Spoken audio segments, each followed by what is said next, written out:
ਅੱਛਾ मैं मुड़े शरबत आई वो इस्तेमाल किया कौन हो गया गुलाब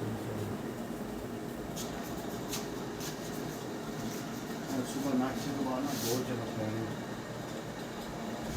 पानी ना दो चम्मच जाएगी ना नाल दूध नाल दवाई जाएगी